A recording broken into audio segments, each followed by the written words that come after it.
I'm Mrs. Jonalyn E. Perido, Master Teacher 2 of Mendez Central School, presenting to you my action research report titled Parent-Teacher Guided Modular Instruction in Solving Mathematical Problems Involving 4 Fundamental Operations of Whole Numbers. For the context and rationale, the main purpose of mathematics teaching is to enable students to solve problems in daily life.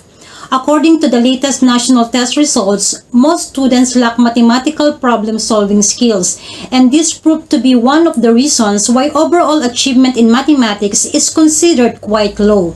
It also reflected that the students have difficulties in comprehending mathematical problems affecting the process of problem-solving.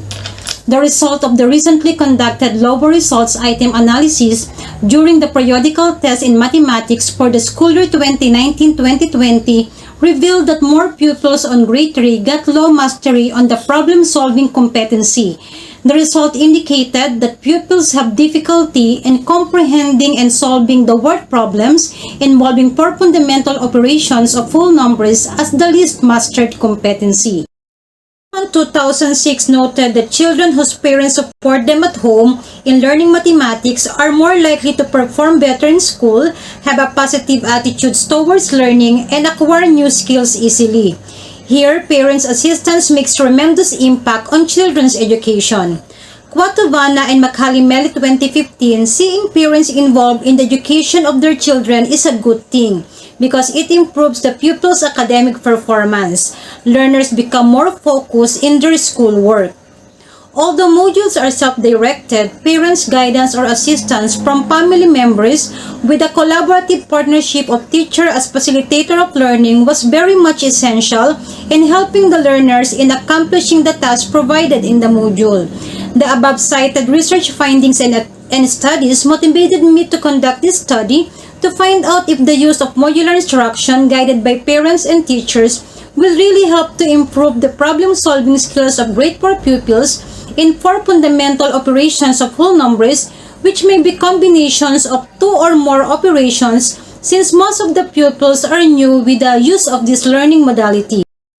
Target participants of this study composed of 15% of the total population of grade 4 pupils, which is 180 pupils comprising of 27 pupils from grade 4-SSES class. Purposive sampling procedure was used in the selection of the participants wherein the following criteria were considered. The pupils must belong to grade 4-SSES class studying at Mendez Central School who got low mastery level in the item analysis in solving word problems involving 4 fundamental operations of whole numbers when they were in grade 3 during school year 2019-2020. And the participants are first-hand module users of self-learning module in printed format. Data was gathered by asking permission to the immediate supervisor or the principal about the study. Parent consent was also taken into consideration for those participants who will be part of the study. Parallel type of test was also prepared focusing on the least mastered competency in solving word problems involving 4 fundamental operations of whole numbers, and this was administered as assessment test. After the pretest, the group was given intervention using modular instruction in teaching mathematics lesson. The pupils answered the corresponding learning activities in the self-learning module every Friday. The time allotted is 30 minutes flexible time for them to read, understand, analyze, and answer the specific learning tasks in each part of the module with the help and guidance of their parents. Data analysis for this study was done with reference to the research questions already formulated. The data were presented as research question number 1. What is the level of performance of grade 4-SSES class in solving mathematical problems involving 4 fundamental operations of whole numbers during face-to-face classes?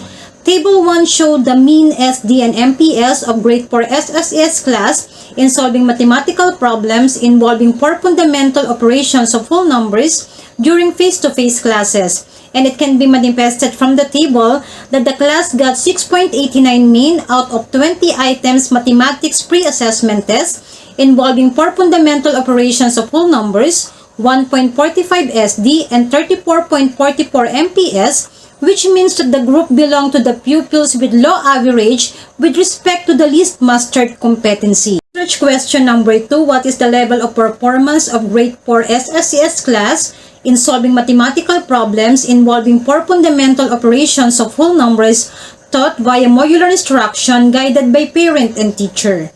Table 2 posited the mean SD and MPS of grade 4 SSES class in solving mathematical problems involving 4 fundamental operations of whole numbers via modular instruction guided by parents and teacher. It can be manifested from the table that the class got 18.33 mean, which showed a very high improvement from their pretest, 2.09 SD and 91.67 MPS, which is closely approximating mastery. The findings showed a very high increase in the MPS, that is 57.23. The pupils perform better, which is highly evident on the results of the test scores. Research question number 3. Is there a significant difference between the scores in solving mathematical problems involving 4 fundamental operations of whole numbers before and after using modular instruction self-learning module guided by parents and teachers? The test rejected the null hypothesis because the computed absolute t-value of 21.85 is greater than the tabulated value of 2.056, which means that there is significant difference in the scores of the pretest and post-test in the 4 fundamental operations of whole numbers to the performance level of the pupils. Can be implicated from the result that the use of parent-teacher guided modular instruction in solving mathematical problems is effective in enhancing the achievement or performance level of the pupils in mathematics. It is evident from the results that the use of parent-teacher guided modular instruction helped a lot in enhancing the problem-solving skills of the pupils in 4 fundamental operations of whole numbers. The results suggested that creating a relationship in which both parents and educators feel they are working together towards the same goal should benefit the child's developmental outcome.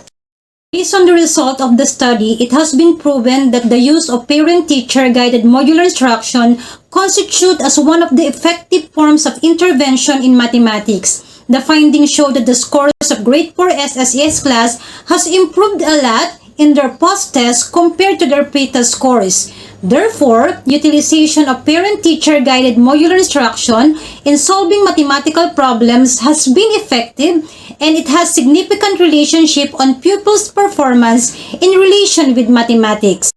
It is highly recommended that the use of parent-teacher guided modular instruction in solving mathematical problems be utilized as a form of intervention in mathematics. Teachers shall make such intervention a daily part of the lesson to achieve positive results.